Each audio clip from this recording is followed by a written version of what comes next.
Hello friends, स्वागत है आपका एक ब्रांड न्यू अमेजिंग सी वीडियो पे। आज हम बात करने वाले हैं भारतीय एयरटेल के बारे में। जी हाँ, वीडियो की शुरुआत होने से पहले आपसे रिक्वेस्ट है, अगर आप नए हो ये चैनल तो प्लीज सब्सक्राइब कर देना, बेल नोटिफिकेशन दबा देना, जिससे आपको मेरी वीडियो सबसे पहले मिलेगी। इसी के साथ मैं बताना चाहूंगा, मैं सभी रजिस्टर्ड नहीं हूं, तो आप कोई भी डिसीजन लेने से पहले एक बार डिस्कस या कंसल्ट कर सकते हो अपने फाइनेंशियल एडवाइजर के साथ में। ठीक है, आई होप आपने सब्सक्राइब कर लिया होगा, कॉज आपके एक सब्सक्राइब से मुझे मोटिवेशन और एक स्माइल मिलती है। यहाँ पे हम आ जाते फटाफट से भारतीय एयरटेल के चार्ट के ऊपर में। आज हमें जो क्लोजिंग देखने के लिए मिली है, एक अच्छी क्लोजिंग देखने के लिए मिली है, वो है 727। जी हाँ, हमारा जो सपोर्ट रहने वाला है, ठीक है, जैसे हमने देखा है ये थोड़ा सा, आपको भी मालूम होगा, जब रिलायंस बहुत ज्यादा बुलिश होता है तब हमें एक भारतीय एयरटेल में एक थोड़ा सा बेरिश मोमेंटम देखने के लिए मिल सकता है। ठीक है, थोड़ा अपोजिट चलते हैं, जब एयरटेल भागता है तो रिलायंस गिरता है।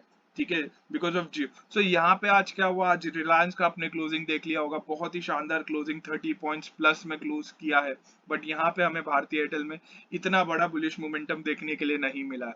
हमें कल के लिए क्या करना है, कल के लिए हमारा जो फर्स्ट रहेगा सपोर्ट, अगर कल मार्केट 725 के नीचे खुलता है एंड 30 मिनट्स के टाइम फ्रेम पे, ठीक है, इसके नीचे ही कैंडल बनाता है, तो हमें एक नेगेटिव, मतलब एक बियरिश मोमेंटम देखने के लिए मिल सकता है नीचे की ओर में।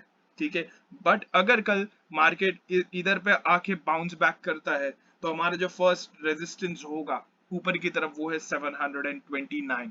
जैसे 729 का लेवल ब्रेक होगा एंड 30 मिनट्स के टाइम फ्रेम पे इसके ऊपर में एक ग्रीन कैंडल बनेगा, तो एक हमें बुलिश मोमेंटम दिख सकता है। इसी के साथ में गाइस आपसे रिक्वेस्ट है, अगर आप फ्यूचर एंड ऑप्शंस या शॉर्ट टर्म के लिए ट्रेड कर रहे हैं, नॉट फॉर जो लॉन्ग इन्वेस्टर है, ठीक है, बट अगर आप शॉर्ट टर्म या फ्यूचर एंड ऑप्शंस पे ट्रेड कर रहे हैं, आप कोई भी ट्रेड नेक्स्ट डे के लिए होल्ड मत करो, कॉज मार्केट बहुत ही क्रूशियल पॉइंट पे है, कुछ भी हो सकता है, मार्केट में करेक्शन भी आ सकती है एंड ओवर द नाइट अगर कुछ बैड न्यूज आया तो अगले दिन आपको अपने स्टॉक पे एक बहुत बड़ा इंपैक्ट दिख सकता है। इसी के साथ में गाइस, अगर आप प्रॉफिट में हो तो प्रॉफिट डेफिनेटली थोड़ा बहुत निकाल लो, कॉज जब तक वो प्रॉफिट आपके अकाउंट में नहीं आता, वो पैसे आपके अकाउंट में क्रेडिट नहीं होते, ठीक है, वो प्रॉफिट नहीं है।